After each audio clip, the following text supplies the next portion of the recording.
Man, so 34 seconds, 35 seconds, somewhere in that area. Miami has the ball. Only thing they have to do is take a knee, and the game is over. And I don't know what, coaches. I think sometimes coaches get in their own ego, and we're gonna send a message. We're just gonna be physical and pound it into the whistle, right? And so they decide to run the ball again, and the running back fumbles. Georgia Tech recovers. I think maybe 2 plays later they throw it's not even a Hail Mary. It looked like it's just a deep post over the middle, and they blow up coverage. And the kid scores, and they score with 1 second left, and Georgia Tech wins the game. Miami, who's built all of this momentum on the recruiting trail, on the field, and they, the U is back, right? And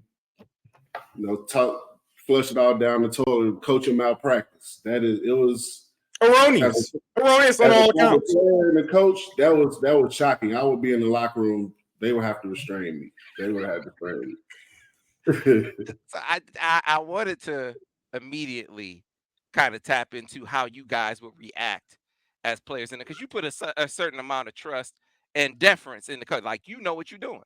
Like, you recruited me here. You're in this position because at least the basic stuff you just know, right? You know when to go for it, when not to, right? You know what buttons to push. You know when to take a knee. And this dude literally cost his team a game, DG. And all you got to do is take a knee. Jesse Palmer, you're in the profession, DG. Let me lay out Jesse Palmer, who was the color guy on the broadcast, and he's like, "What are they doing? What are they doing?" And it's like y'all almost make a point to not be too hard on officials or too hard on coaches, right? But in this instance, he was like, "What are they doing?" He is tripping. I mean, it's so me. You say, well, how would I be as a player? I'm fire breathing dragon. A lot of bad words, and it really is this, right? So coaches get a lot of power, right? As they should. They're the coach, and so as a player, if you make a mistake, or you don't know your plays, or you just make a questionable decision, no matter the position, quarterback, whatever, you won't play, right? You have to sit the bench. Your punishment is you don't get to contribute anymore because we can't trust you, right? And trust is a huge thing. Huge thing the coaches talk. I need to be able to trust you and put you in a position to make sure you get stuff done. Are you going to be the best player in the world? No, but I need to be able to trust you. Well, what's the repercussion for a coach who has proven he cannot be trusted with the football team?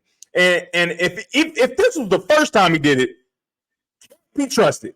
But this ain't the first time. He's a repeat offender. He did it at Oregon, lost the game, and I think after that he said it'll never happen again. Well, wrong. It will happen again, and it just happened. And so my thought is, you lose the team because you're gonna have some leaders that are all good because they're playing, they're happy, whatever. But you're gonna have guys who are good players, maybe not getting a chance to play. Daniel, you've been there where you see guys that's in a doghouse. He probably should be playing, but he make a mistake here or there. He really can't be trusted. Maybe he late for class, whatever the case may be. He's in the doghouse, and those guys have real influence. No matter if they playing or not, everybody knows that's a dog, and he got some influence. And he gonna sprinkle his little venom on. Look at this. He talking about me. Look at him. He talking about me. Look at him. And then it's gonna fester. It's gonna be all around, and they're about to start hitting the meat of their schedule, right? And so I think that it's a fireable offense. I mean, you cannot allow things like this to happen.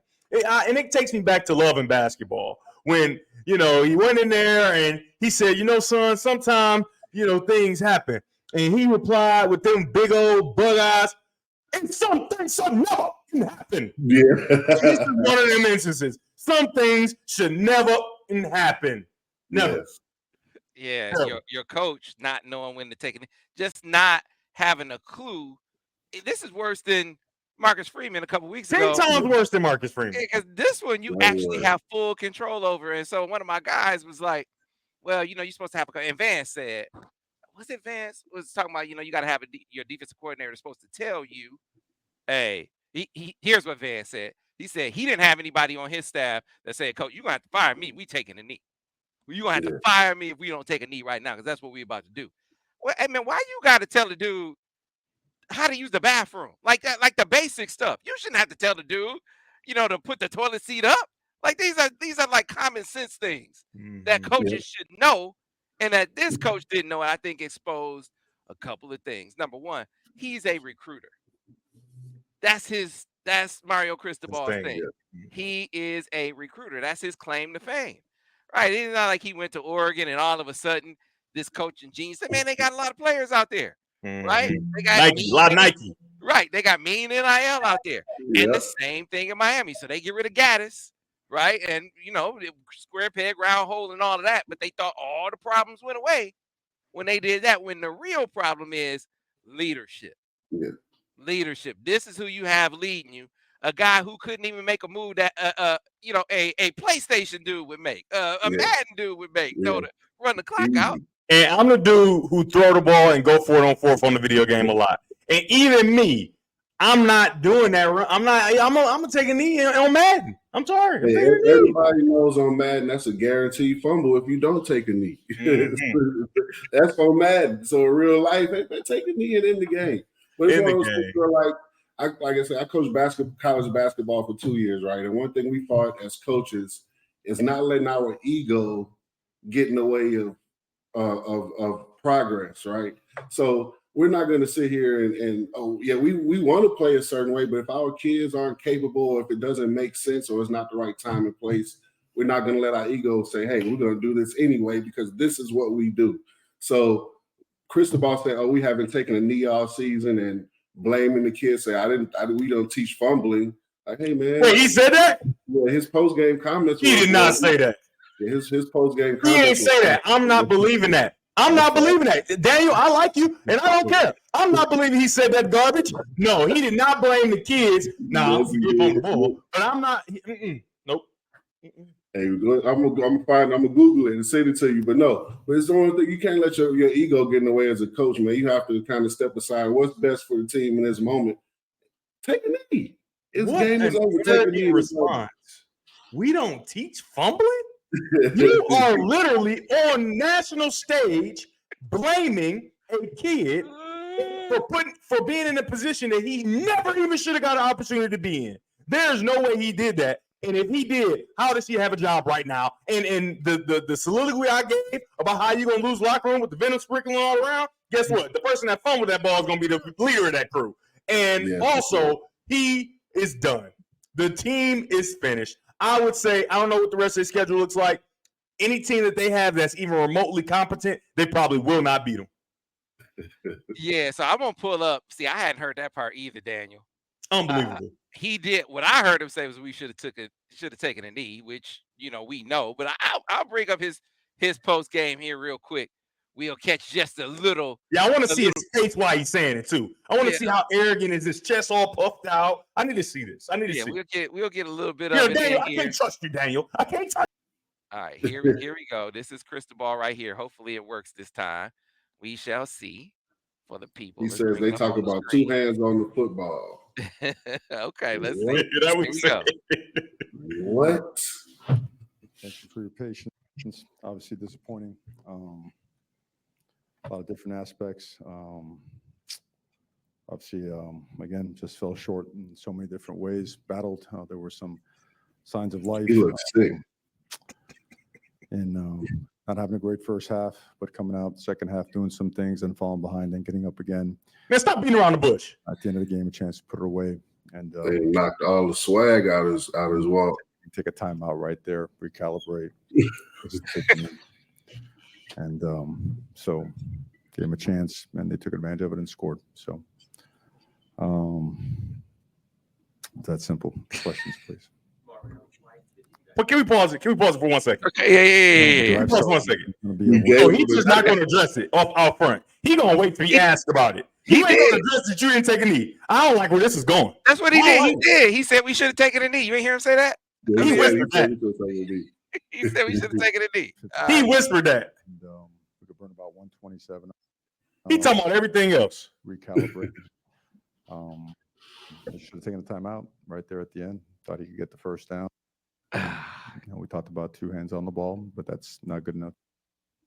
You talked about I see what you're talking about, Daniel. What? Like, that's one of those things where coaches like, we covered all you can't do that. You can't do that. Yeah, he said he did. So Daniel's right.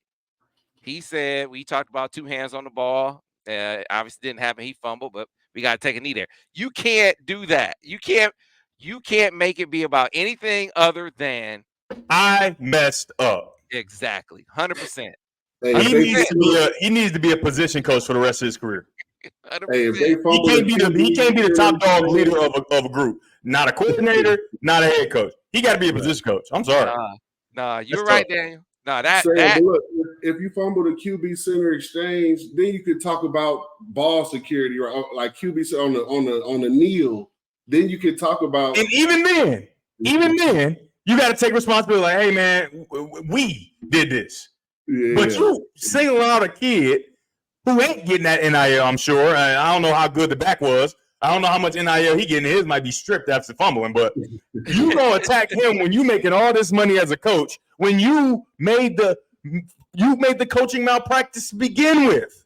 That is crazy. That was you. I ain't gonna say it. You know, I can't take it because Sam, I'm scarred from coaches not taking responsibility for stuff. So I'm just going, Yeah, we don't want to go off on a tangent there, Devin, because I know we would go off on a tangent. Oh, oh man, I didn't. Yeah. But there are players that are going there because they get paid. But that's who you're going to play for. Like this dude, I mean, he was a great position coach, offensive line coach, right? Outstanding recruiter, but tactically, that's one of those decisions that you make that make you question everything else he does, leadership wise. You can't get and that then right. blames the kid. So we figured like, dang, you don't know much about ball, obviously. And then also on the leader front, it's like, wait, so some mama is sitting at home like, wait a minute. So maybe I don't know a lot about football, but from what I'm hearing, that should not be a decision that's made. You should have need that ball, right? So I learned that through the grapevine. If I'm the mom, I don't know about football. But then you gonna blame my baby? You gonna blame my baby when you making $9 million a year? Oh no, my kid ain't going there. I don't care how much NIL y'all giving out, because guess what? NIL is plentiful everywhere, most places at least. Yeah, man, I am with you on that. So not to mention, they had an NIL scandal with Jaden Rashada or something, where he thought he was getting money there and Florida or something, where they, the money just wasn't quite what right? Yeah, he was committed to Florida, then he flipped to he's committed to Miami, then flipped to Florida, and then he wound up the money wasn't even right at Florida because they were talking like 13 million or something like that, which was ridiculous. Crazy. Why did you ever think you were gonna get that? He ain't even starting at Arizona State. That's tough. Right. And now at Arizona State. So that's why I said, look, responsibility for the money, that's on the school. If you spend your money frivolously, that's on you, not on the kid, as far as I'm concerned. But that's, again, another conversation